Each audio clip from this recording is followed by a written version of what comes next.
Итак, всем доброй ночи. Я сегодня решила провести прямой эфир предсказаний на 2020 год, поскольку думаю, что уже время пришло. И пора уже подготовить людей к тому, что их ждет в следующем году. Дорогие друзья, вы знаете все предсказания на каждый год, которые я делаю, перед началом года. И каждый год у вас есть возможность проверить, насколько эти предсказания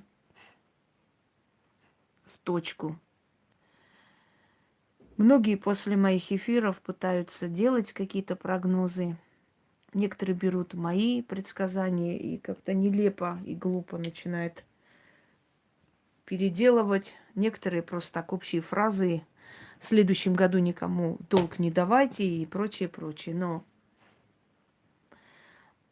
я еще не видела никого очень давно, чтобы кто-то рисковал делать предсказания на следующий год. Потому что это не просто слова. Эти слова потом можно проверить. Понимаете, можно проверить, и они это прекрасно понимают. Позапрошлый год у нас был год Молоха, если помните.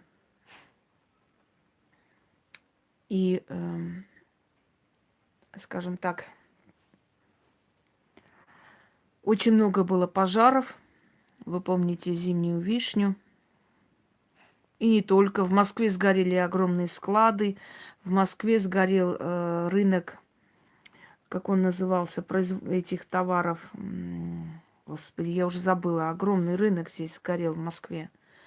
Много кто, где еще чего сгорело. И, если помните, действительно был год пожарищ. И позапрошлый год, и прошлый год, и в этот год. В общем, каждый из них откройте, посмотрите внимательно. И все, что я сказала, все досконально так и сбылось.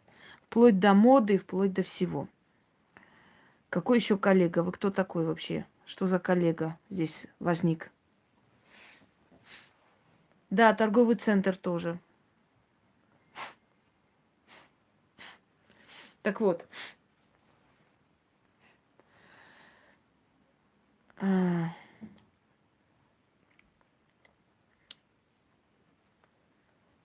Следующий год. Этот год еще не закончился, но этот год был шумный, как я вам изначально и сказала. Будет очень шумный год, поскольку это год черного подземного дракона. То есть много шуму, но мало действий. Это что за привет? Мы что, с вами на брудершафт пили или как? Да, тайга сгорела, кстати, точно.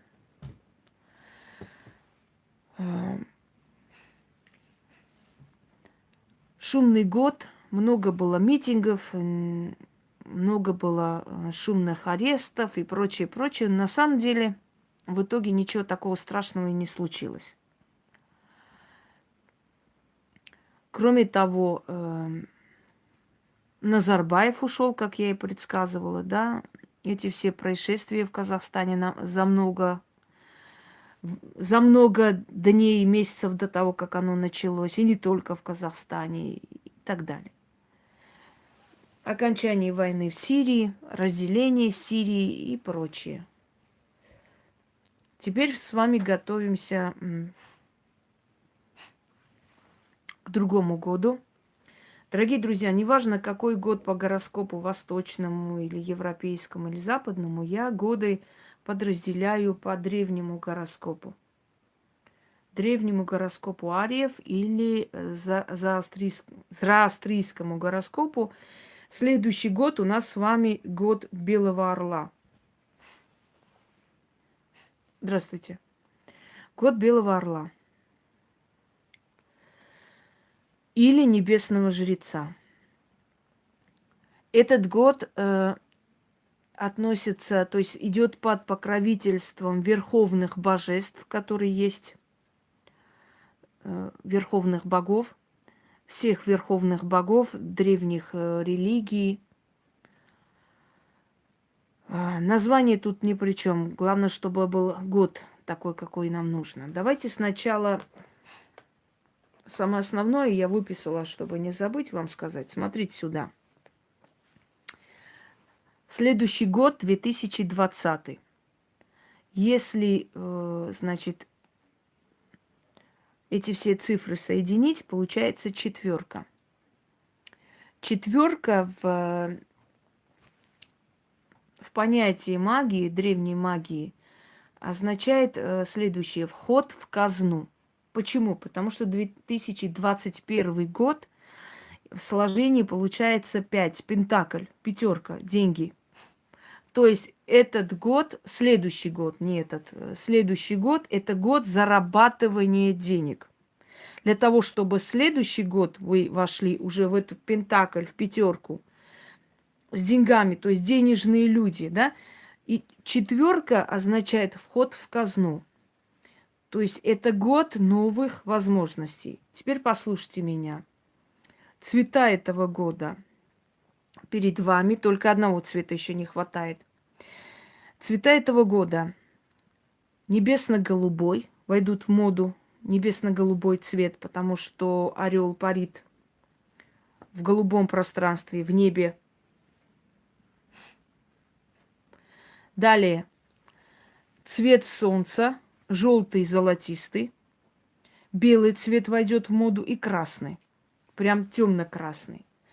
Белый – это цвет орла, и красный – это цвет крови, то есть цвет жертв, мясо, которое он ест. Вот эти 4 цвета – лазурно-голубой, да, флаг Армении, кстати говоря, правильно. Лазурно-голубой, красный, желтый, желто-золотистый и белый цвет, кипельно-белый.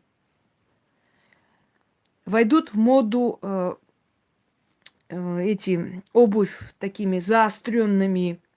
Помните, когда-то были как клоунские, вошли в моду, очень многие одевали как мокасины, вот такие вот заостренные, войдут в моду снова белого цвета.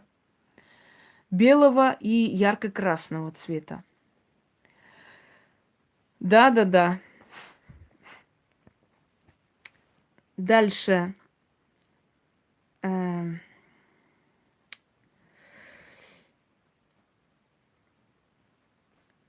Сейчас скажу еще. Это год капитальной чистки Вселенной. Это год начала вымирания многих родов. В следующем году умрут много людей. Слушайте, у нас следующий год не высокосный случайно или поствысокосный? Я уже не помню, если честно. Посмотрите на календарь. Высокосный год. Во-во-во. Все. А я думаю, что так столько много смертей выходит? Вот, видите, все. А я и забыл даже, что он высокосный. Очень много смертей слабых людей. Это не самоубийство, это будет очистка Вселенной, капитальная очистка, и она продлится 5 лет. В следующем году, уже начиная с этого года, уже вот на месяца 2 назад идите в этом году, начиная с этого года, и почему страшно? Очень нормально, Елена. Очень хорошая чистка пойдет Вселенной. Значит, вот идите назад, на 2-3 месяца назад в этом году, и вот начиная с этого времени идет капитальная чистка Вселенной. Будут уничтожаться полностью, обрываться роды людей пьющих.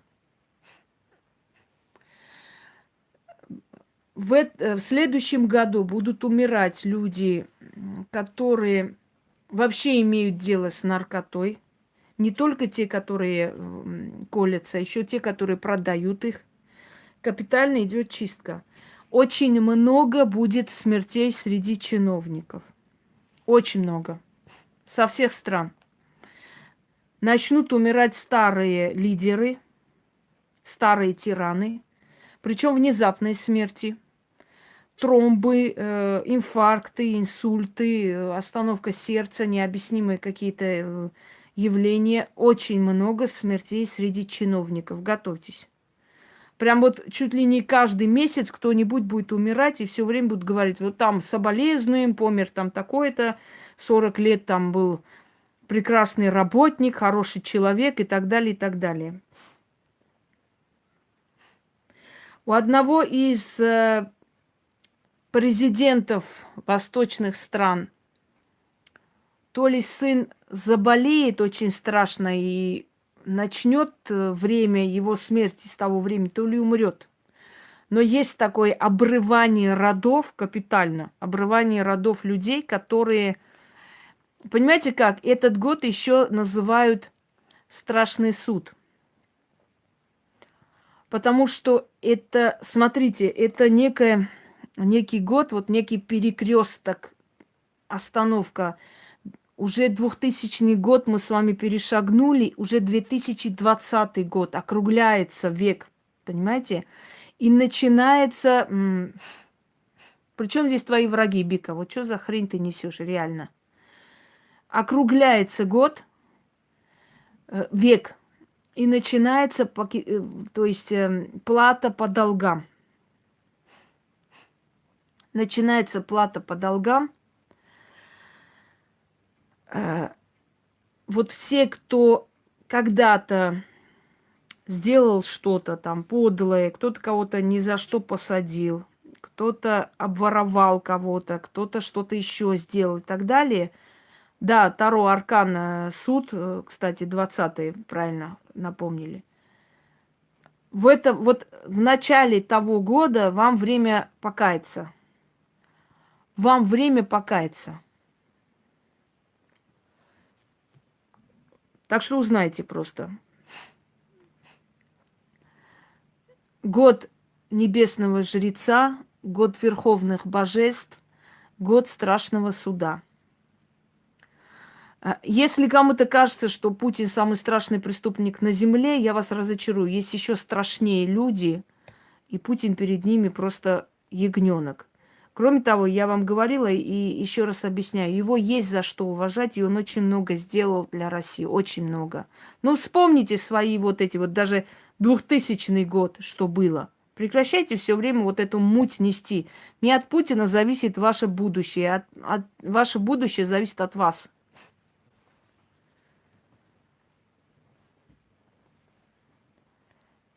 Дальше. Значит,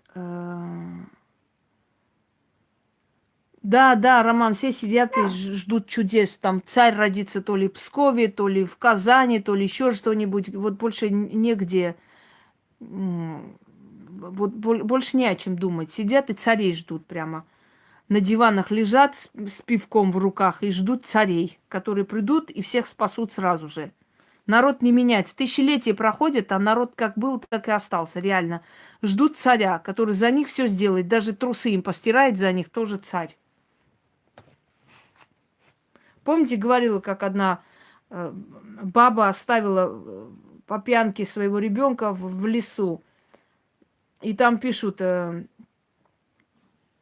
пошла нахер отсюда, Ирина Пежова. Нахер пошла отсюда. Началось опять.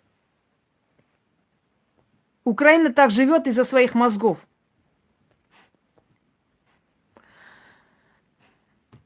Ребенка бросила в лесу, ушла, и там женщина пишет: вот до чего Путин довел страну, женщины бросают своих детей. Обалдеть.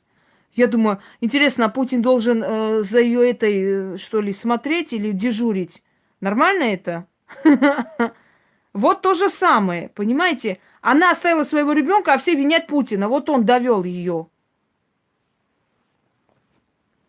Все, закончили. Вот лично мне ни Путин, ни Нетаньяху, ни арабские шейхи, ни Обама, никто не помешал в этой жизни состояться. Представляете? Вот и все. Поэтому я никого не виню ни в чем. Если что-то не то в моей жизни, я виню себя в первую очередь, потому что никто не следит за твоей жизнью. Они живут своей жизнью. Пошли дальше. Да. Не забывайте, что это год очистки родов. Если люди, которые до 40-50 лет не добились ничего абсолютно, то им уже время задуматься. Они начнут или умирать, начиная с 2020 года, или в этот же год умрут, или их смерть начнется с 2020 года, и в течение 5 лет они уйдут. Это два. Начнутся пожары храмов, начнутся беспорядки, народ начнет выступать против религии.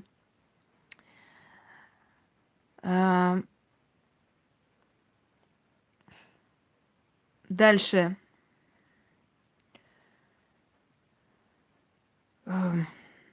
Начнут выступать против строения новых храмов на месте парков и так далее, и так далее. Это плохо, это очень хорошо. Народ начнет выходить из рабства. Это очень хорошо, Ольга. Может, для вас это плохо? Вы всю жизнь хотите рабом быть, чтобы вам по башке били. Но люди начнут пробуждаться. Начнут появляться очень много новых кружков языческого направления.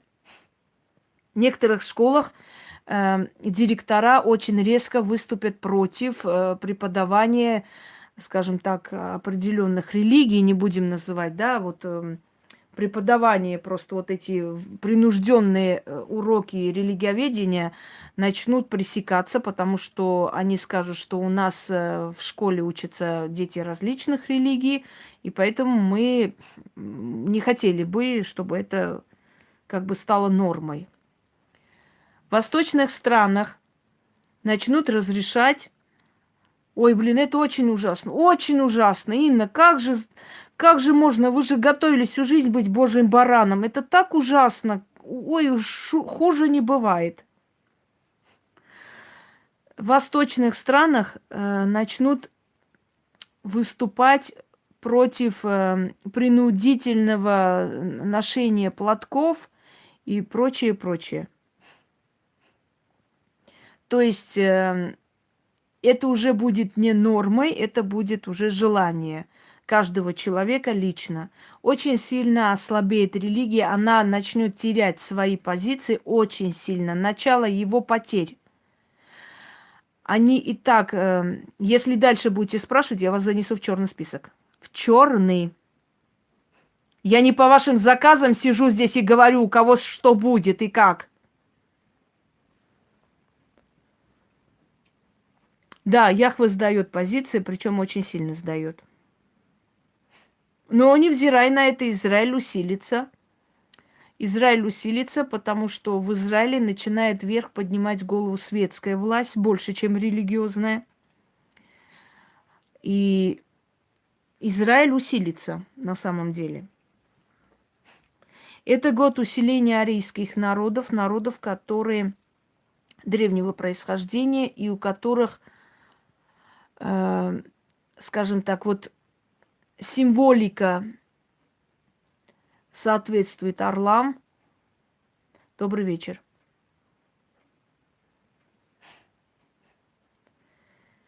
Символика соответствует древним знакам. Перестанут преследовать людей по, скажем так, религиозным каким-то принадлежностям.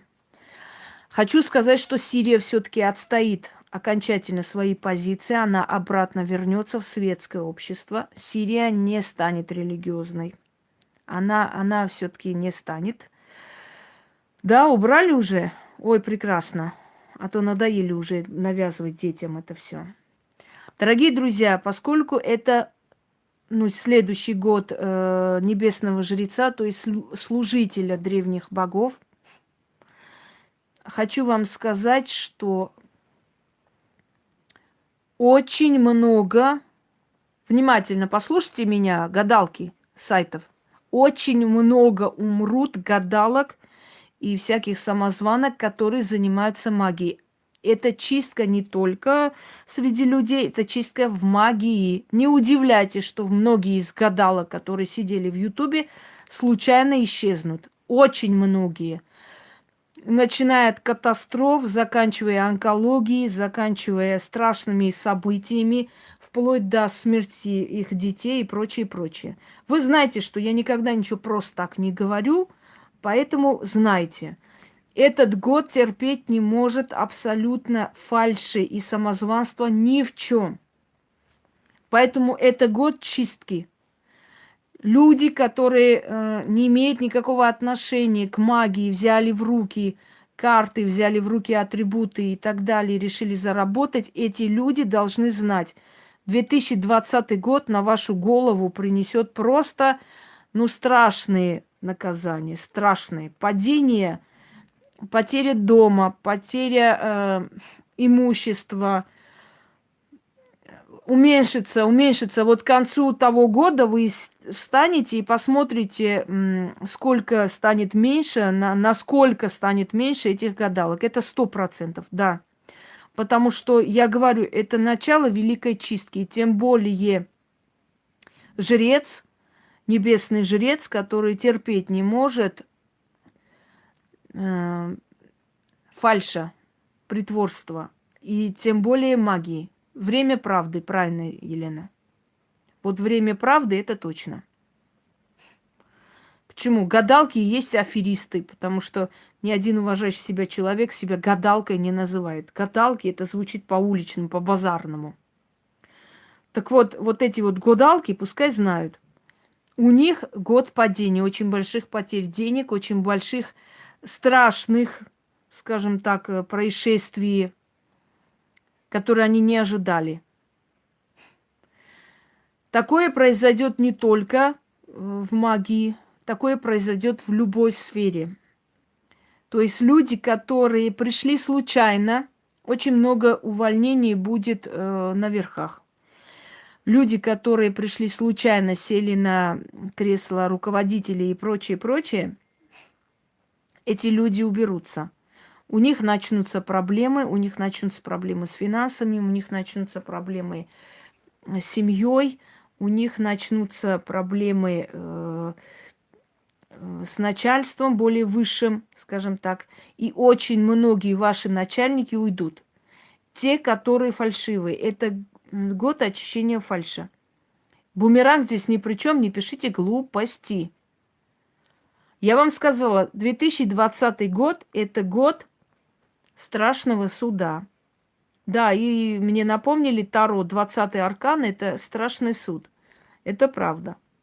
Кроме того, вы не забывайте, что орел нападает на кого? На неумелых птиц, на больных, да, на немощных и уничтожает. Точно так же, как и, скажем, нападают на, да, слабых, неумелых, не знающих, бесхитростных и так далее. Вот точно так же, скажем так, подождите, не отвлекайте. Да, весы тоже, равновесие. Те люди, которые не занимают свое место, то есть занимают не свое место, так правильнее будет, занимают то место, которое не для них, занимают то место, которое не их предназначение. То есть они фальшивы, да, они самозванцы в любой профессии. Да, да.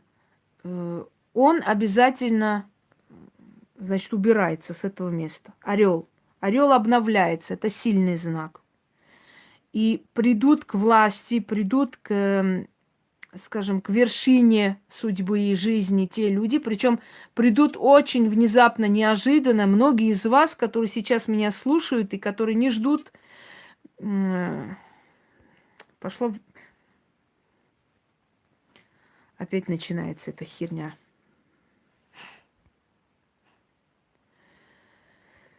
Ой. Слушайте меня, при чем здесь ваши львы? Я не могу понять, львы здесь при чем? Я про львов рассказываю. Вы что, у вас все нормально с головой? Итак,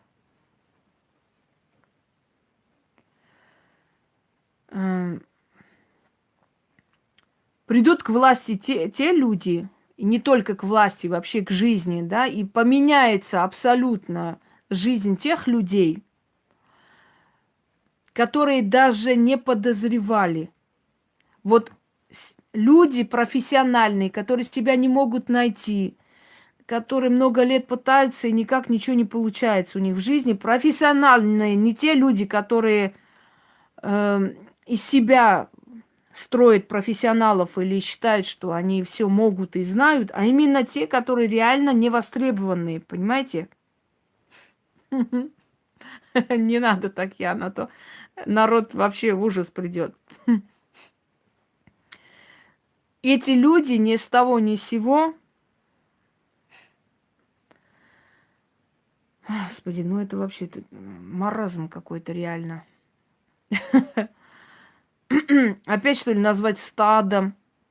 Не знаю.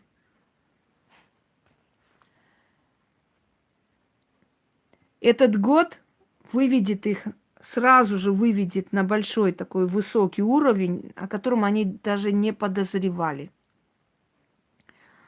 Они сразу выйдут на этот уровень.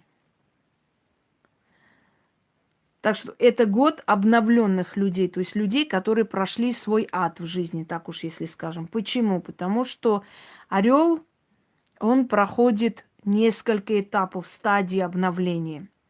Когда орлу исполняется 40 лет, у него клюв становится очень тяжелым. Перья становятся толстые, он не может хорошо летать. Когти становятся спутанные.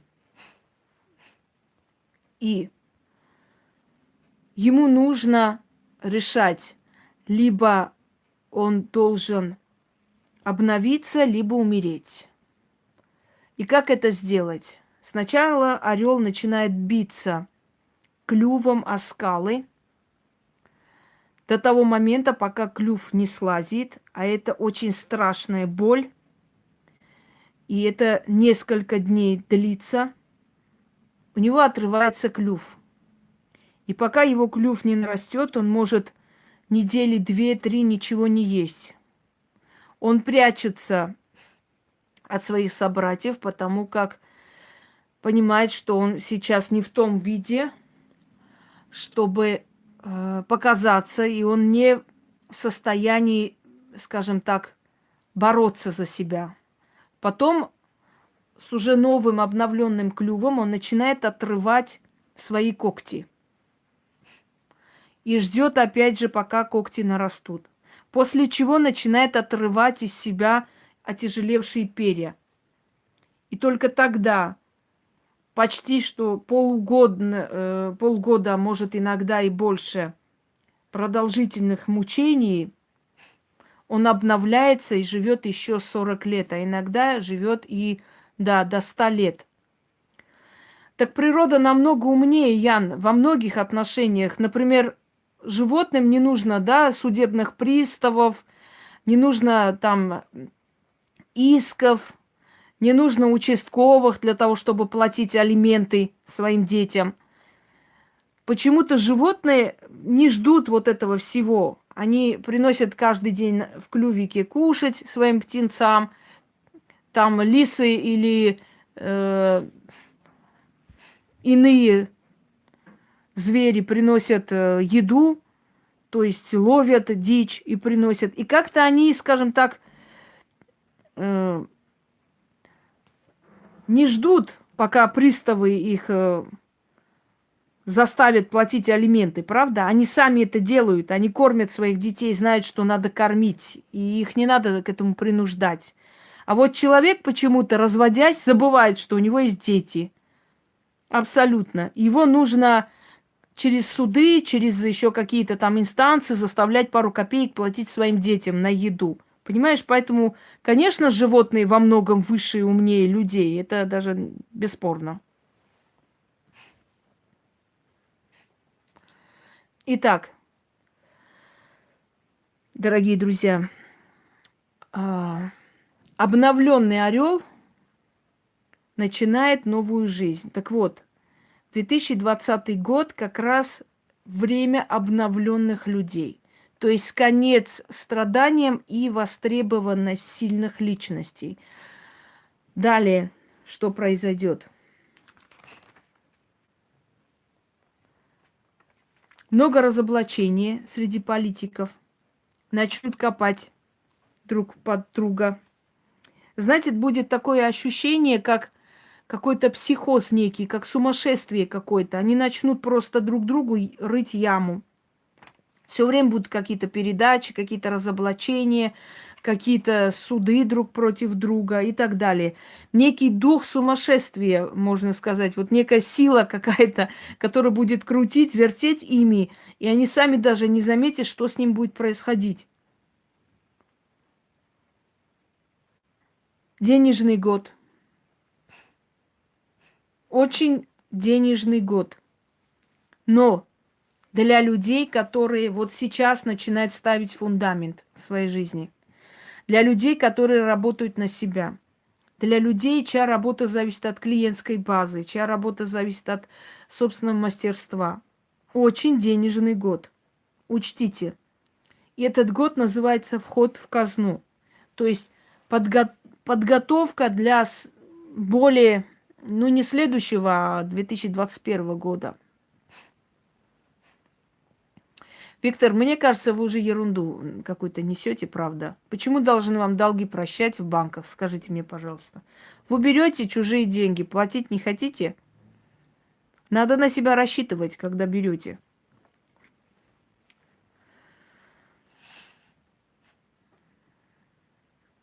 Так.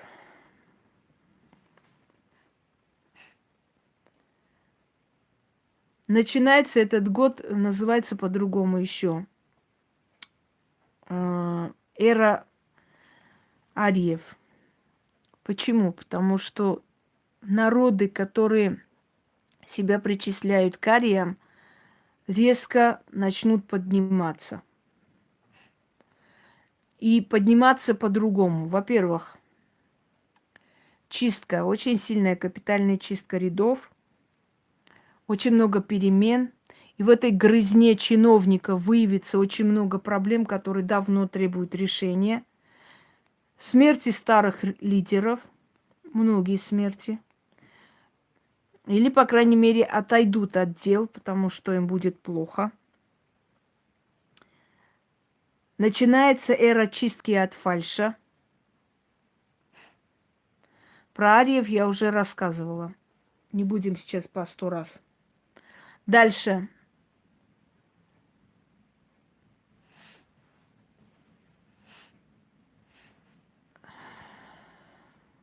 Значит, слушайте внимательно. Арабский залив. Персидский, извиняюсь. Разборки между арабами и персами. Один из стран арабского мира будет считаться нон-грато персона, то есть опять грызня в арабском мире. Будут делить главенство между ними. Так, Валентина Никитина в черном списке. Здесь не пришли вы раздавать мне эти заказы.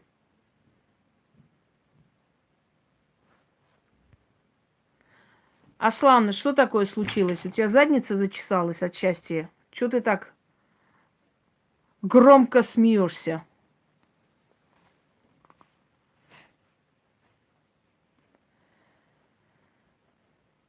Да, Сатурн. Сатурн имеет такое свойство, но пока что до Сатурна еще мы не добрались. На Кавказе начнется очень сильное гражданское противостояние в одной стране, не буду говорить в какой. Очень сильное гражданское противостояние до такой степени, что из Москвы начнут давать определенные команды.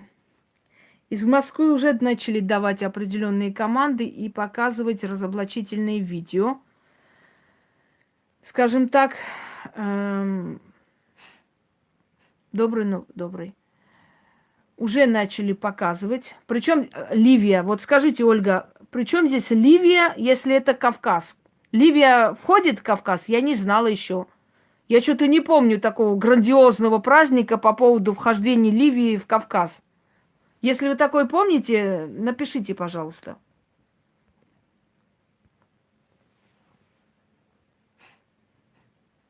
Я сейчас не буду вам называть какую страну. Я вам сказала, с Москвы. Если с Москвы будет приказ, это значит, что Закавказ здесь не имеет никакого отношения. Что за... Ой, вот как сейчас вас не послать всех туда за бабочками?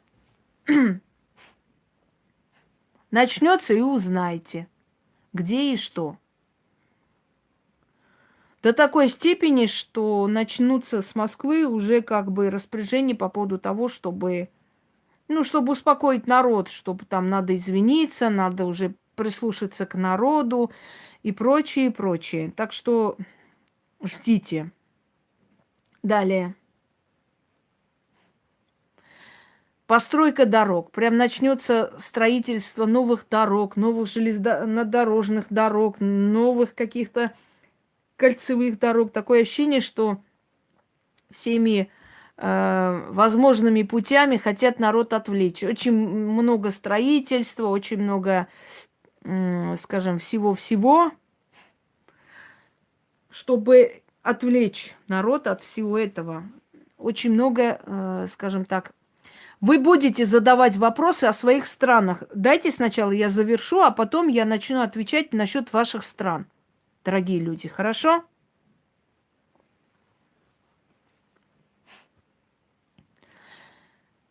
На юге России, Сочи, Краснодар, начнутся бандитские просто дележи, разборки.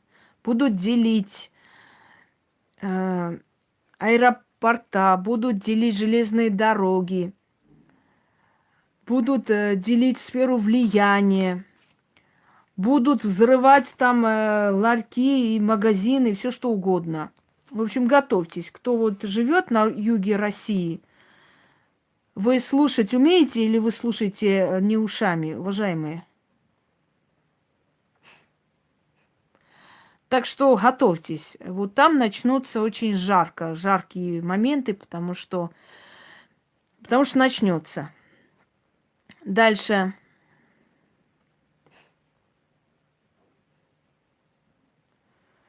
Становление благородных. У кого есть древний род? Хотите понять ваш род, насколько древний, насколько вы из благородных кровей?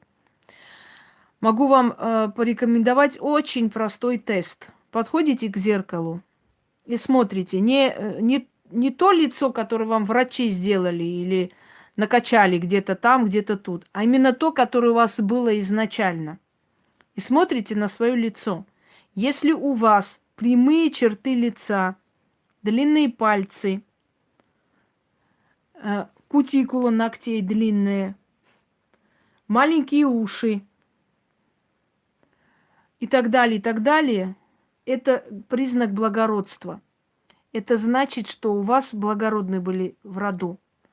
Люди, у которых угловатые, большие руки. Я не говорю, что кто-то хороший, кто-то плохой. Я просто говорю, есть наследники древней крови, есть наследники крестьянских кровей или кровей, скажем, да. Нет, не всегда. Не всегда так. Среди евреев тоже есть очень такие тонкие черты лица. Ну, вспомните, например, Элину Быстрицкую. Вообще многих красавиц советского кино, которые по происхождению были еврейки. Очень красивые. Правда ведь? Да. Длинные пальцы, прямые черты лица, то есть благородные черты лица, прямой нос, такие, знаете, тонкие черты, говорят о чистоте крови. Люди, которые тысячелетиями трудились, у них менялась внешность. Объясню почему. У них менялась внешность, потому что им нужны были рабочие руки, ладони, широкие, большие, для того, чтобы суметь хорошо работать. Им нужны были более массивные плечи, Понимаете, это эволюция людей. Оно со временем начинало меняться, подстраивалось под рабочий такой вот момент, скажем так. Нет, она в шутку сказала, Роман. Просто у евреев круглые лица, поэтому она сказала. Не из-за чего-то, а именно из-за типажа лица. Потому что у евреев в основном круглые лица, вот поэтому. Да, породистые люди, вот, ну, благородные. Значит, найдут или не найдут, это уже... А, большие уши имеешь в виду? Но это так, образно говоря. Я не знаю, кто кого себя найдет. Для себя они сделают выводы, понимаете? Они для себя сами сделают выводы, то есть они не для форума, я говорю. Для людей благородных кровей, как вы достали со своими ушами? Для людей благородных кровей начнется новая эра. Объясню почему. Есть каста. Откройте, посмотрите мой ролик. Называется «Каста воинов». И так далее. Есть каста воинов и жрецов. Так вот, люди благородных кровей, которые знают свое поколение, знают, кем были их предки, знают, что по себе знают, кто они есть, да? Значит, для так подобных людей наступает своя эра благородных людей, то есть каста воинов или жрецов идет вперед. Касте воинов или жрецов всегда была ненависть. Почему? Потому что основное количество людей, которые добились успехов и высот, это в основном из касты воинов и жрецов, дорогие друзья. А другая часть населения, которая в основном подчиняется им, это каста крестьян или купцов. И люди, не понимая даже этого, они хотят...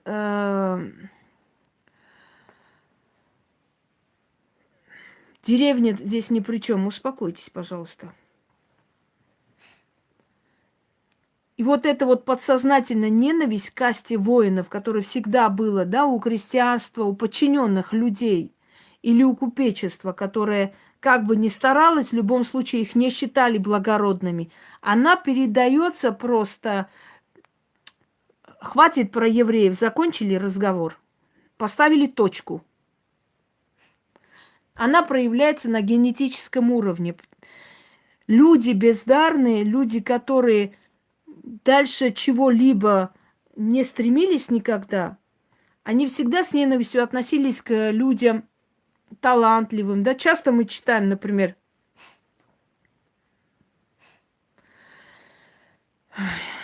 послушай, Марья Морьевна, как же Яхве им покровительствовал, извини меня, конечно, если я тебя обижу. Ты забыла случайно Холокост?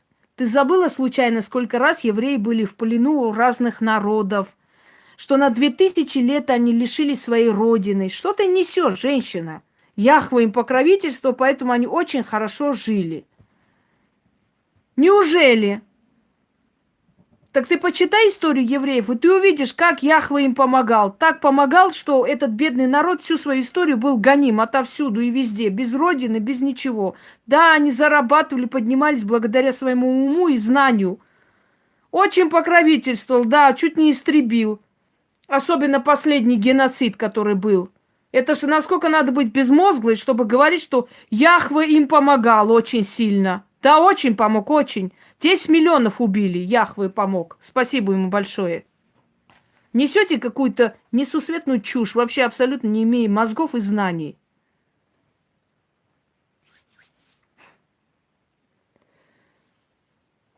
Итак, пойдемте далее.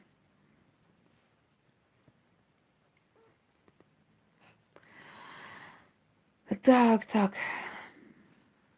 Год ураганов. Год неба. Год ураганов, ветров, сухой год, меньше, скажем так, осадков, дождей, где-то будет даже засуха. Год ветров, ветреный год такой весь. Дальше.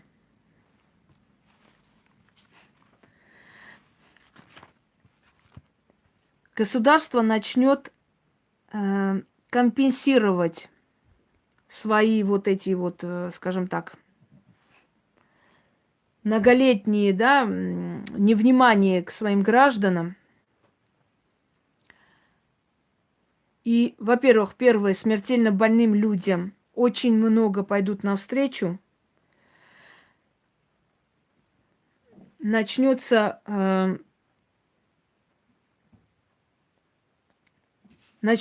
помощь, оказание помощи, и многие медикаменты будут отпускаться, уже даже очень дорогие медикаменты будут отпускаться быстрее, легче намного, чем раньше. Дорогие друзья, онкология очень помолодеет, и будут уходить очень много именно детей. Но будут уходить дети очень богатых семей. Хочу это тоже заметить. Дети обеспеченных людей. Страшный суд. К сожалению, страшный суд начинается. Дальше. Аварии. Много аварий.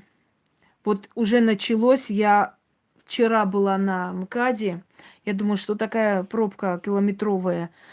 Подъехали, и вот жуткий такой хлопок, взрыв. Я думаю, может, мои покрышки взорвались. У меня такая мысль была, настолько она была близко, и такой звук был.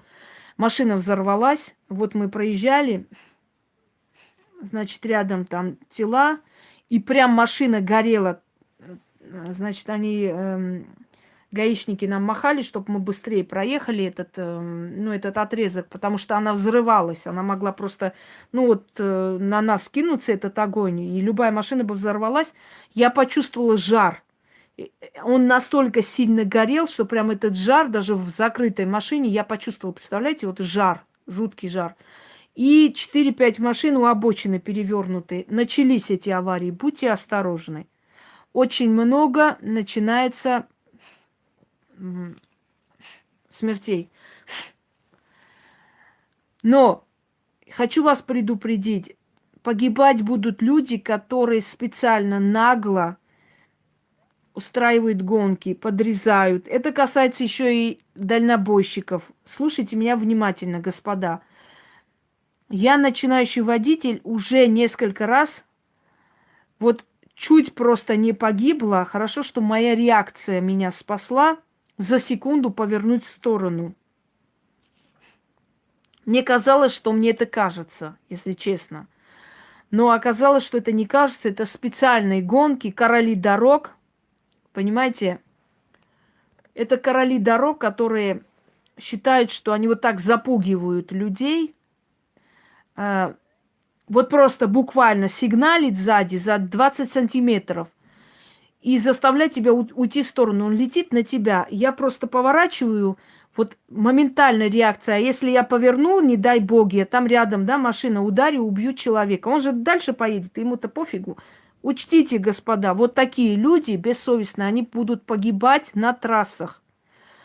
Еще раз повторяюсь, следующий год – это год страшного суда для наглых, конченых людей. Вы будете умирать. Вы будете умирать, дорогие мои. Просто знайте, если вы так поступаете с людьми на дорогах, не жалея. Я не знаю, какой толк этому человеку от смерти другого. Вот объясните мне, какой толк этому человеку, если погибнет человек, которому ты прижимаешь. То есть это дорога не скоростная, которую, да, ты не мешаешь им никак. Они специально тебя гонят.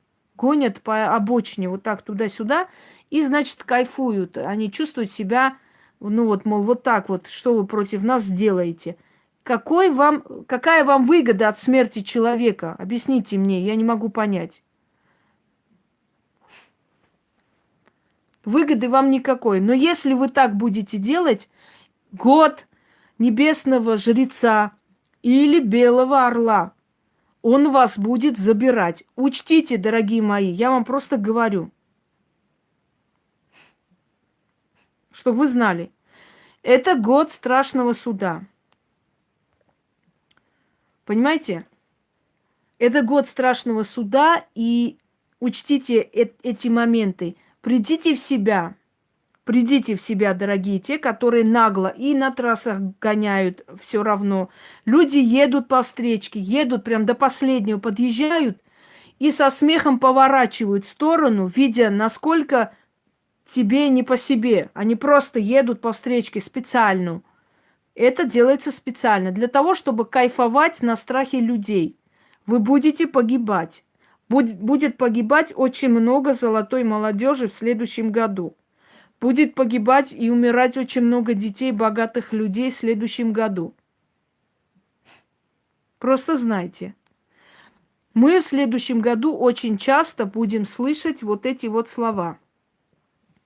Что погибли там такие-то, погибли-то такие-то и так далее. Как ни странно, это год, когда благородных поднимут вверх и помогут, и будут очищать от самозванцев мир, но в то же самое время у людей богатых будут умирать дети. А мне не жалко таких детей. Мне абсолютно не жалко детей, таких недоделанных существ. Вообще не жалко. Ведите себя как люди и будете жить. Вот и все. Дальше. Дальше. Я не знаю, дадут им шанс или нет. Это уже зависит от них. И поверьте мне, что многие из них эти предсказания даже смотреть не хотят и не принимают близко к сердцу. Они считают, что это все ерунда, пока по их голове не придет. Что еще? Начало карьеры хищных людей. Если вы до этого времени сомневались в себе, идите вперед. В этом году, то есть в следующем году, начало карьеры хищных людей. Кто не боится, тот поднимется. Это очень переломный год. Век округляется, 2020 век округляется, понимаете, высокосный год. Высокосный год, он всегда был вообще богат на смерти, да, это год жатвы. А вот теперь тем более идет год Белого Орла. Это сражение за свое место. Это уничтожение, уход самых таких слабых родов. Это время переездов, переходов, резких перемен. Это время разрушения многих браков. Просто разрушение. Но это время сильных личностей. Сильных, не фальшивых личностей. Сильных не деньгами, а умом, трудоспособностью и так далее. Ритуальные услуги, да, в этом году очень, то есть в следующем году очень хорошо заработают. Это да. Ритуальные услуги очень хорошо заработают, но умерших тоже кто-то должен хоронить, к сожалению. Как же вы надоели со своим Меркель и Путиным, правда, достали уже.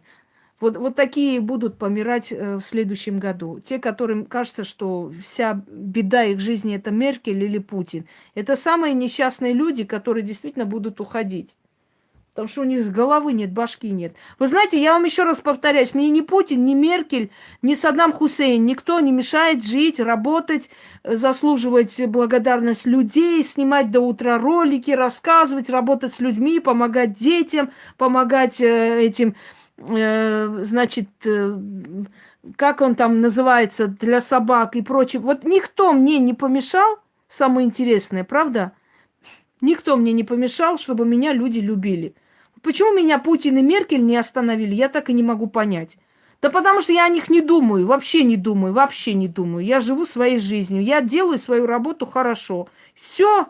И на этом все. Что вы заладили? Если ты выйдешь, будешь таксовать и приносить домой деньги, может быть, Меркель тебе помешает, или Путин придет, встанет с этим жезлом и скажет: а ну-ка стой, блин, хватит, иди голодай. Ну сколько можно? Если ты бусы будешь делать и продавать, если ты будешь красивые украшения, если ты в конце концов хороший ювелир, неужели Путин придет и скажет: знаешь что, не надо мне тут ювелирничать, иди там голодай.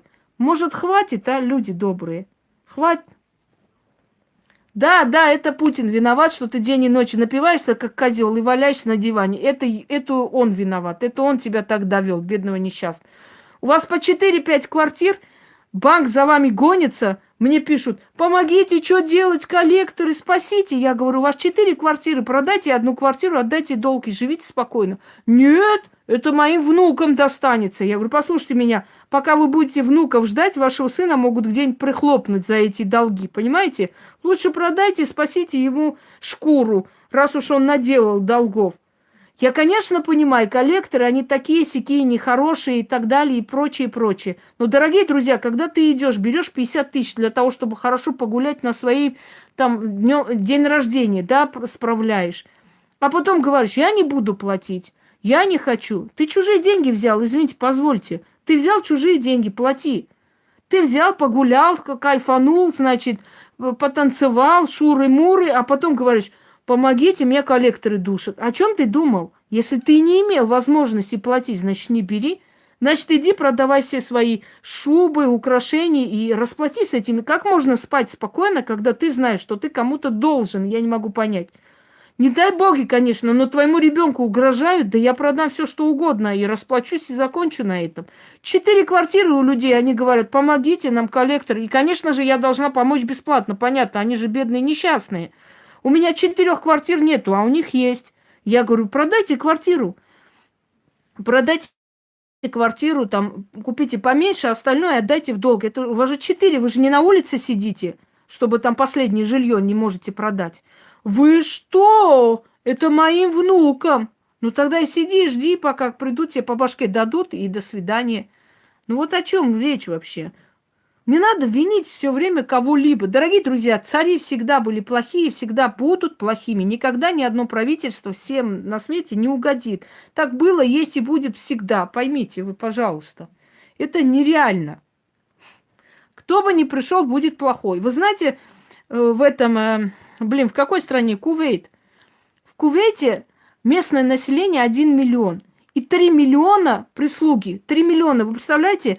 Вот этот 1 миллион называют золотой миллион. У них по 20-30 прислуги, у них по 7-8 домов у самых обычно живущих людей. Миллиарды просто у этих людей. 1 миллион, столько нефти, некуда девать. Золото там носят килограммами. Там такие огромные украшения, что ну просто вот с ума можешь сойти. Так вот, значит, по праздникам их эмир раздает там, например, там 15 тысяч долларов кидает на счет граждан. Абсолютно, значит, прощает долги гражданам. Вы представляете, сидишь дома, а у тебя на счету, значит, 15 тысяч долларов пришли.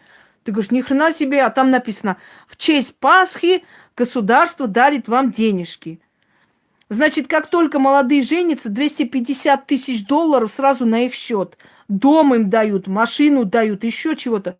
Вот так они живут, как жир в масле. Просто, ну это нереально, до такой степени уже охамевшие, разжиревшие. Вот ничего не надо делать, все есть, понимаете? Мне кажется, что там отупеть можно, реально. Ни к чему не стремишься. И самое интересное, ведь они никогда ничего не делают, ни к чему не стремятся, у них ничего нет. Когда у человека все есть, для чего человек создает? Чтобы хорошо жить, да, он начинает писать, читать, я не знаю. Так вот, дорогие друзья, они на своего эмира жалуются. И у них есть статья. За жалобы на эмира там тюремный срок. Значит, этот человек уже задолбался им.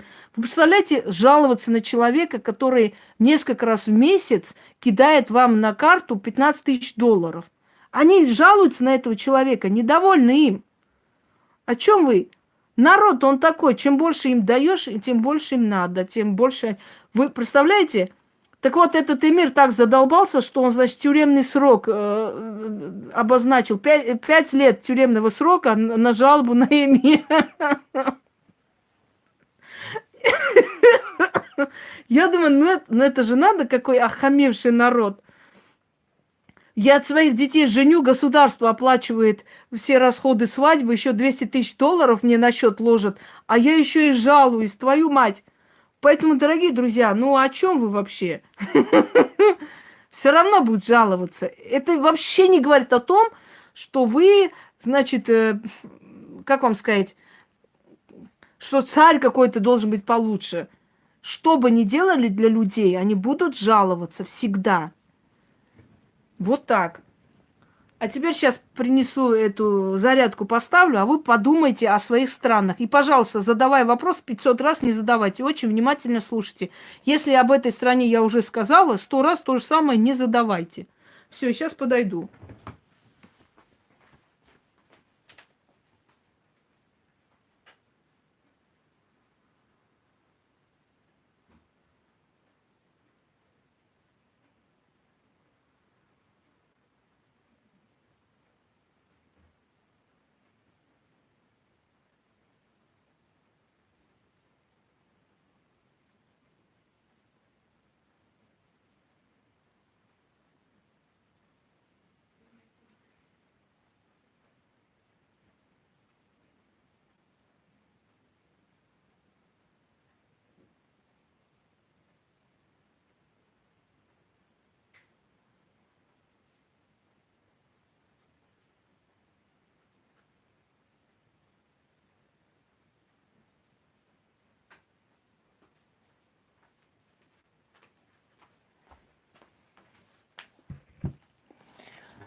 Так, сейчас, секунду.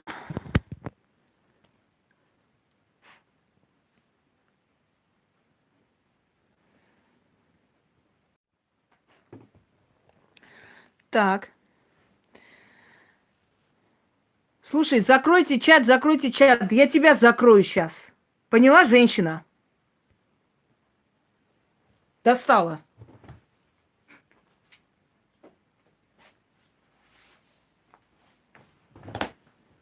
Сколько можно одну и ту же хрень читать?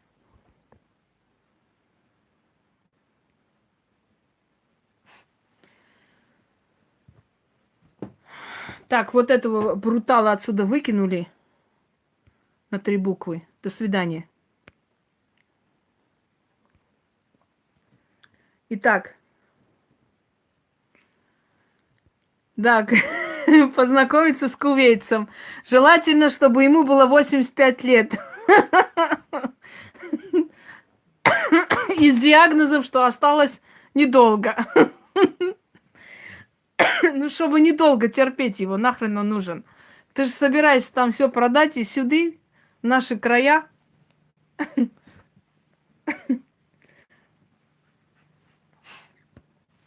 Так, давайте постепенно, потихоньку начнем. Значит, первый вопрос. Вот Украина, не надо писать, вы не на базаре мясо покупаете. Украина. Кто так будет писать, я им не отвечу, а может и выкину отсюда. Есть нормальная... Так, что будет с Азербайджаном? Давайте начнем. В Азербайджане 2 клана, Азат. Эти 2 клана очень сильно между собой вцепились. Хотя, казалось бы, они... Вы послушайте сначала, будьте любезны. Вот спросил человек про Азербайджан, дайте я скажу, а потом вы дальше будете писать.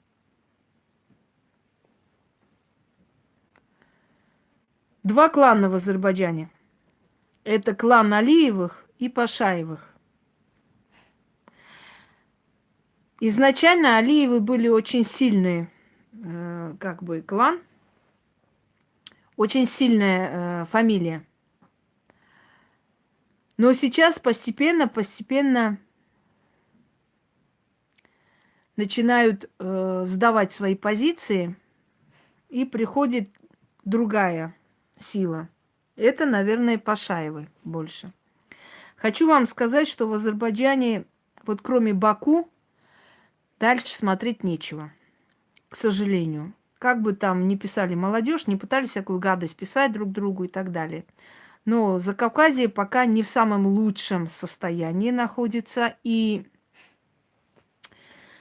у Алиева есть планы громогласные. Во-первых, его офшорные компании накрылись, и он очень много миллионов потерял. Во-вторых, его оппозиция начинает поднимать голову, уже не действует только сажать людей, не действует, не помогает. он уже думает по-другому, как бы делать. Теперь, что будет в следующем году? Постоянные будут призывы о войне, постоянные будут какие-то военные учения. То есть весь год пройдет под таким вот патриотическим девизом, но не более того. Теперь, бедственное положение вообще...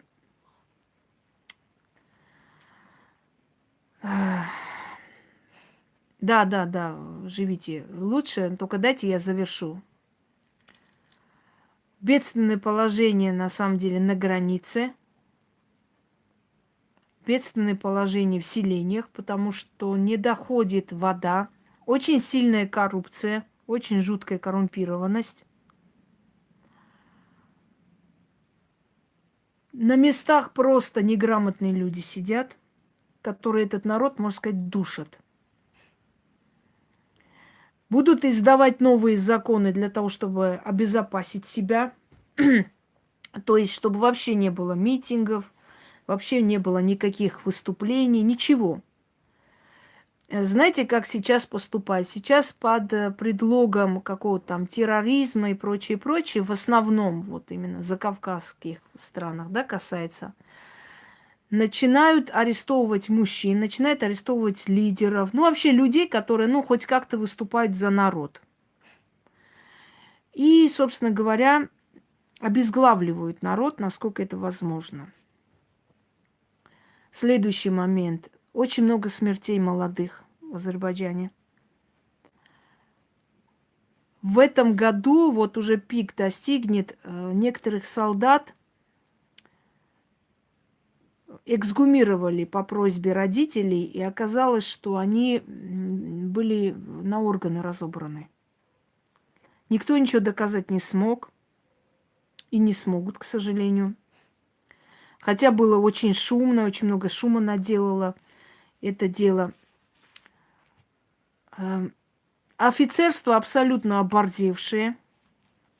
И знаете, Азат, у вас офицерство на самом деле не азербайджанцы почему-то выходят.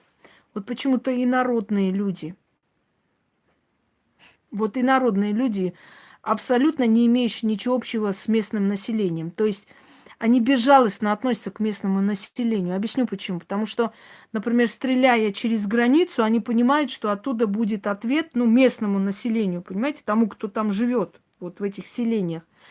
Они как бы, ну, не учитывают этот факт. Потому что люди, которые выросли из этого народа, они, ну, как бы там ни было, относятся лояльно к этому народу, не вредят этому народу. А вот здесь, в этом случае, вредительство к народу, абсолютное безразличие к народу какое-то,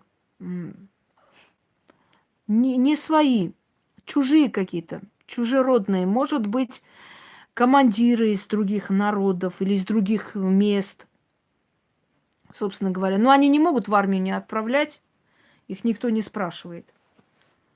Большое количество смертей, которое будет списано как бы якобы на врагов, но я хочу вам сказать, что прежде чем делать какие-либо выводы о том, да, как они были убиты, да, это уйгуры, это месхетинцы, которые очень отрицательно относятся к азербайджанцам, потому что они турки. Ну, у них турецкое, они не любят на самом деле. Хотя многие считают, что турки там им братья, и пропагандируется это по телевидению. Но я хочу вам сказать, что к туркам в руки попадете, моментально сожрут. Азербайджан, он как-никак этнос, сформировавшийся из народов Закавказья, да, туреченных, неважно. Но это все же немножко другой этнос. А турки это турки. Вот если они лапу наложат на Азербайджан, они уже накладывают лапу, можно сказать, на все эти месторождения, тем самым обещая Алиеву, скажем, помощь. Я вас уверяю, что вот весь Азербайджан к себе потянут, постепенно уже тянут. Многие-многие месторождения, они принадлежат уже не Азербайджану давно. Это будет катастрофа. Потому что они хотят создать Закавказье. Послушайте меня, я должна подробно объяснять о каждой стране. Все. Они хотят создать в Закавказье, называется Кавказский Туран. И это вот, это давно есть у них, да, в мыслях. Послушайте меня внимательно. Вот на самом деле, реально, сколько бы в Азербайджане не пропагандировали, что вот, это наши братья, турки и так далее. Я вам еще раз говорю, к туркам в руки попадете, весь Азербайджан разграбят. Они не считают никого своими, учтите. У турков есть такое выражение, знаете, сейчас скажу, не помню сейчас точно, но сейчас вспомню, скажу. Душман миллет, вот. Народы враги, или вражественные народы, или не наши, чужие. Яни еще называют. Так вот, это означает, что они не считают, тюркоязычные народы как свои. Они считают, что они просто отуреченные в каком-то смысле, не более того. И они только пользуются их странами. Так вот, ваши командиры основное, они из других стран. И эти люди совершенно не жалеют ни местное население, ни ваших детей, ни ваших братьев и прочее, прочее. То есть вот им все равно. К солдатам отношение скотское, ничего еще не исправилось. Люди, которые воевали у вас, они свои награды по сей день не получили, хочу вам сказать. Причем, как вы заметили, у меня уважение к любому человеку, который воюет за свою семью. Пусть это его родина, не имеет значения. Он там жил, его дед, и он воюет, он вояка. Так вот, многие, которые воевали, даже еще герои Карабахской войны первой, многие из них не получили до сих пор свои награды. Понимаете? Им говорят, принесите, там сколько-то долларов и получите свои награды. Это правительство говорит, это говорят министры и прочее, прочее. Потом смотрите, кто занял посты министров обороны, кто занял, высшее офицерство в армии Азербайджана. Это люди, которые во время войн были трусы. Люди, это неудавшиеся командиры, по сути. Это люди, которые истребили много. Вот вспомните Герамбойский батальон, да? То есть это люди, которые, повели на смерть много тысяч людей. Просто повели на смерть. Это бездарные командиры. И вот смотрите, вот эти бездарные командиры сейчас управляют армией Азербайджана. Как они могут управлять, если они тогда взяли на себя ответственность за жизнь людей и истребили огромное количество, потому что, они их кинули в мясорубку, можно сказать, да, не выжил никто. Так вот, человек, который не смог тогда, он должен под трибунал уйти, он должен быть уже расстрелян давно, а он сидит, командует новыми армиями. О чем это может говорить? Да тот же министр обороны, я не знаю, сейчас он там действенный министр или нет. Вспомните кадры, как он бил офицеров по лицу. За что бил? За свои недочеты. Фильм Невзорова.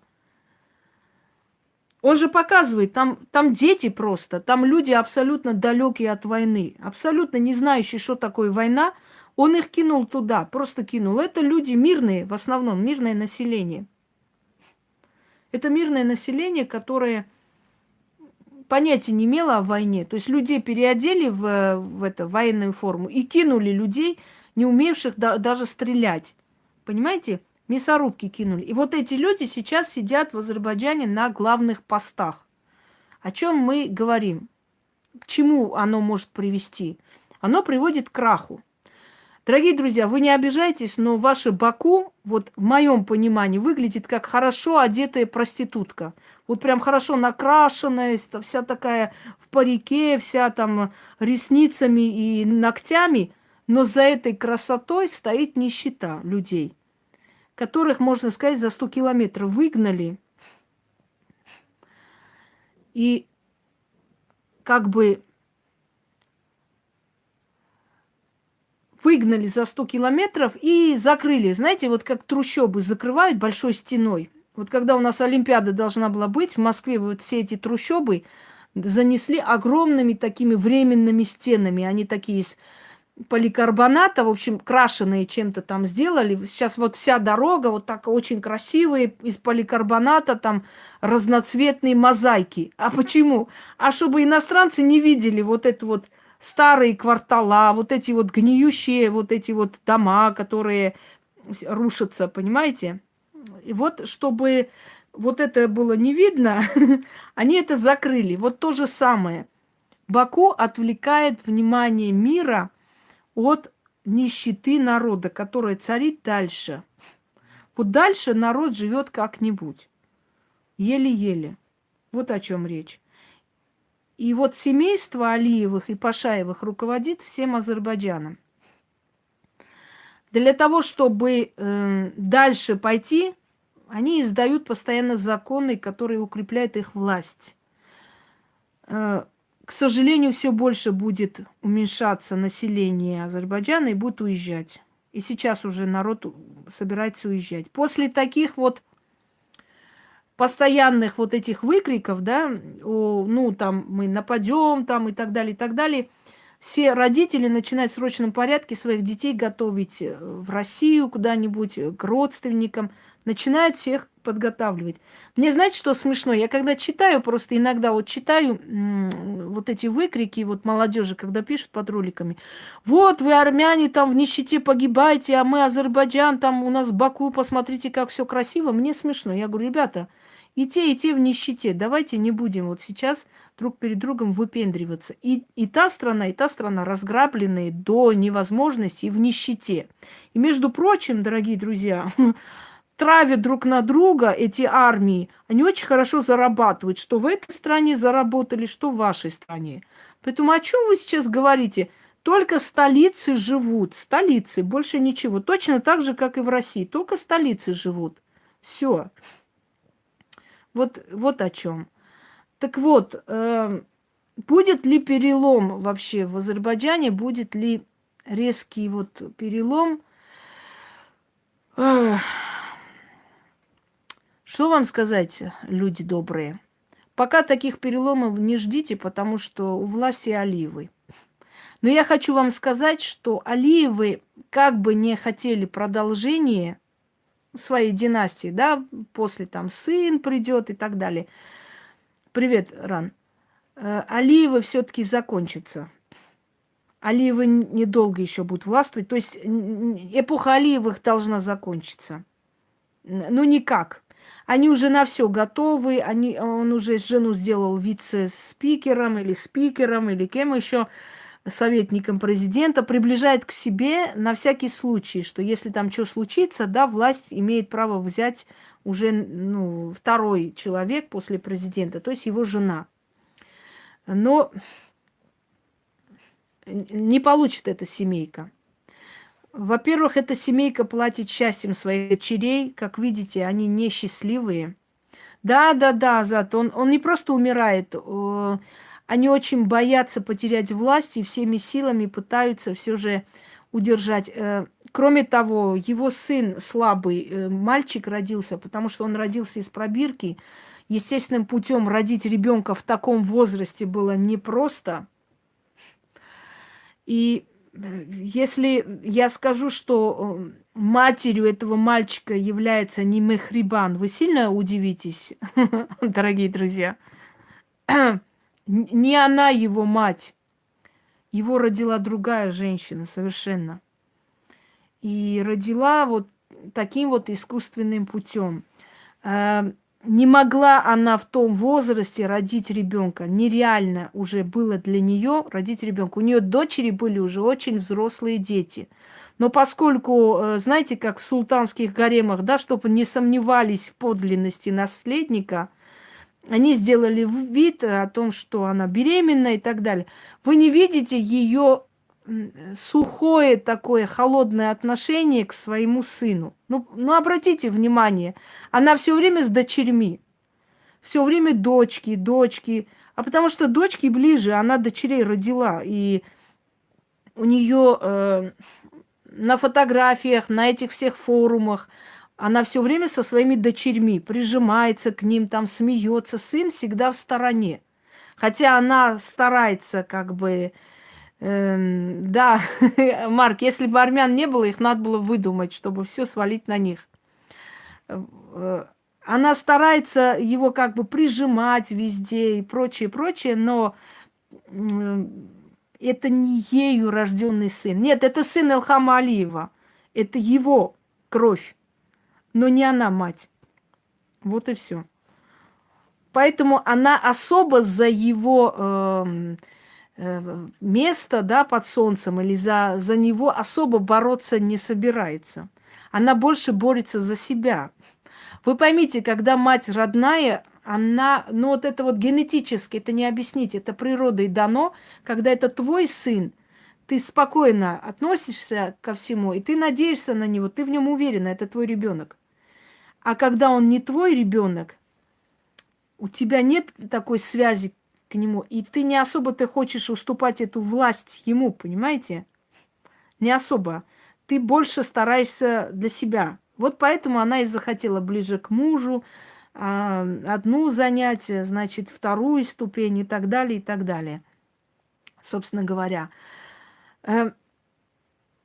Меньше становится население Азербайджана, меньше, все меньше, меньше. И вот эта молодая кровь, она куда-то уходит.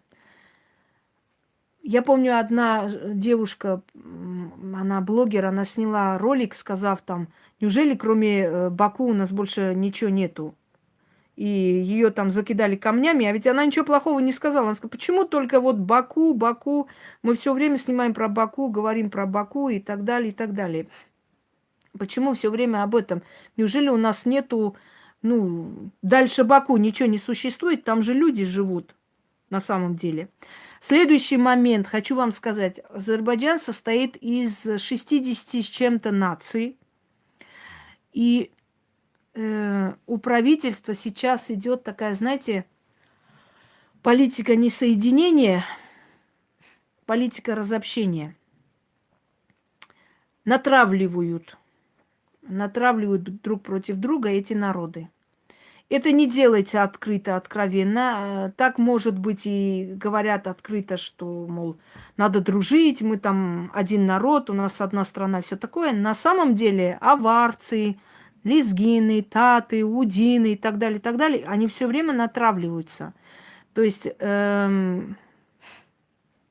да-да-да, друг против друга настраивают специально чиновники. Например, если человек приходит там подключить газ, ему могут сказать, мол, вот ты аварец, вот напиши в паспорте, что ты азербайджанец, тогда я тебе подключу газ. И это делать специально. Специально, потому что человек пойдет и начнет говорить, мол, люди, послушайте, вот мне так сказали, мол, если вы не пишете там, что вы азербайджанец, значит, вам ничего не положено в этой стране.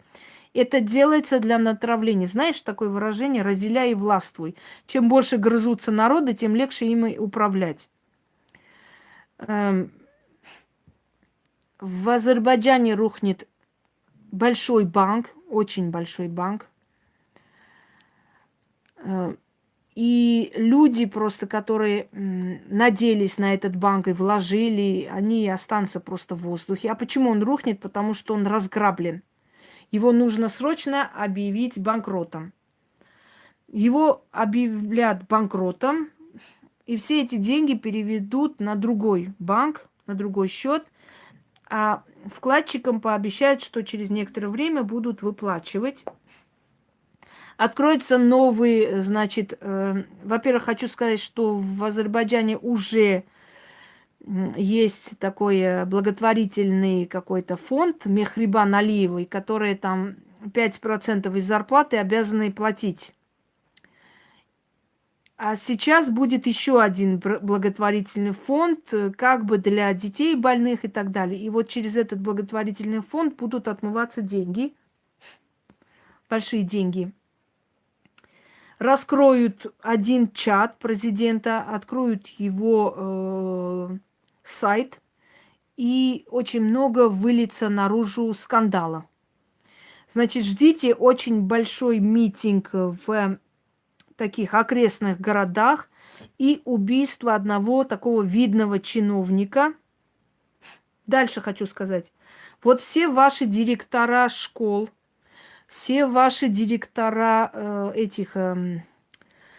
ну, заведующие университетами, колледжами, все что угодно, вот все эти высокопоставленные люди, это все друзья, это все соратники Алиевых. У них везде схвачено. Поэтому будьте осторожны, не надо лишнего говорить.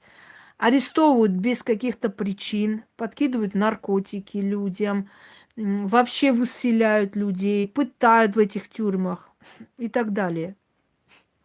Будьте осторожны, особенно молодежь. Значит, какой-то гибель, отравление будет в воинской части. Я сейчас примерно опишу, где эта воинская часть находится. Вот смотрите, там какая-то большая скала, какая-то историческая, и развалины крепости. Причем возле этой крепости рестораны есть, там какие-то кафе, не знаю чего. Недалеко от Баку. Вот в этой части будет отравление, значит, этих призывников. А почему оно будет? Потому что командиры части его хотят убрать и поставить другого человека. А поскольку им как-то и плевать, каким образом это делать, они подставят командира тем самым, что отравят призывников. Вот имейте в виду. Не могу сказать, что именно. Вот я описала вам местность, да, и там это случится буквально просто, ну вот где-то в феврале, вот так, конец февраля, вот это время. Для того, чтобы убрать начальника, они пойдут на это преступление. Дорогие друзья, еще раз вам повторяю, когда вам говорят, что они убиты на границе, когда вам говорят, что они убиты снайперами, вот этих молодых парней, да, привозят, хоронят, и тем самым создают ажиотаж и ненависть и прочее. Пожалуйста, обратите внимание, как они убиты. Они все убиты со спины. Это убиты их офицерами. Понимаете, иногда это делается, чтобы ненависть разжечь в народе. Иногда это делается, чтобы... Вот как только, вот смотрите, как только у вас начинаются митинги против Алиева, привозят огромное количество, там целую партию гробов в разные, значит, населенные пункты Азербайджана и говорят, что, мол, вот опять нападение, опять вот нарушили границу, опять убили наших детей и все такое. Вот все время, как только против Алиева что-нибудь начинается, значит, сразу привозят новых убитых, и начинаются призывы, мол, надо пойти, хватит уже терпеть, надо их всех поубивать, порезать и так далее. И начинает собирать народ, начинаются вот эти все бунты, начинается выступление против армян и прочее. Заметьте просто, ну, будьте разумнее, да, будьте разумнее. Почему это делается? Отвлекает народ, правильно. И все эти парни убиты со спины. И это знают их родители. Просто они боятся. Кого-то затыкают большими деньгами, кого-то запугивают, мол, ночью придем, всех поубиваем, чтобы ничего не слышали мы от вас. Героями стали люди, которые во время войн убегали, которые во время войн были абсолютно бездарные командиры. Вот эти люди стали героями. У них награды просто до пупа, у них хорошие должности, пенсии и прочее, прочее. И все те, которые что-либо сделали для своей страны, нищенствуют или уезжают из страны. Дальше хочу вам сказать следующее. Не удивляйтесь, если в России, если в других там странах, ну, например, там в Австрии, еще где-нибудь, где живут азербайджанцы, да, вот везде, где они живут, не удивляйтесь, что начнут убивать офицеров, старых офицеров. То есть люди, которые уехали из страны, их истребляют за пределами страны. Почему? Потому что боятся, что они начнут там разворачивать какую-то деятельность антиправительственную. Вообще всю оппозицию здесь ищут. Я помню, когда во время концерта вышел министр, еще не помню в каком году, азербайджанский министр чего-то там. И когда мужчина взял граммофон такой, мегафон, извиняюсь, вот эту вот ерунду, и начал говорить, что вот, прошу внимания, вот этот человек, вот там рядом девушка 15-летняя, вот он в кабинете ее изнасиловал, а потом, значит, он угрожал, и вот ей с родными пришлось убежать в Россию. Я помню, сколько народу встали, начали их, значит, затыкать, как тебе не стыдно, все орали по всем сторонам. То есть люди уже поняли, что иного выхода добиться успеха не существует. И вот они пошли, можно сказать, ва-банк. Правда, после этого министра все же сняли, и этих людей объявили там, ну, продажными, как обычно, да, делают сразу врагами народа, все такое, а на самом деле это имело место быть. Такое происходит.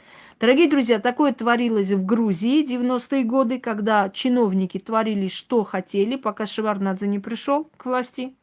Просто вот именно я помню, что помощником президента Грузии Джаба Юсильяни был вор в законе.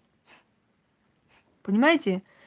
И в Грузии просто вот царил криминал полным ходом. Вот то же самое сегодня происходит в Азербайджане. То есть на каждом углу, возле каждого столба, возле каждой деревни могут там чуть ли не таможню сделать, проезжаешь, плати им деньги, плати мзду. Абсолютное беззаконие чиновников. Это приводит уже не к хорошим последствиям. Может начаться гражданская война. Может. Но в следующем году оно не начнется, но вспыхнуть может. Точно так же, что я уже говорила, да, очистка чиновников, много смертей. Оно коснется всех стран. Это же не только про Россию сказано, это все страны. Смерти. Что касается вашего Алиева. 2020 год, начало его конца.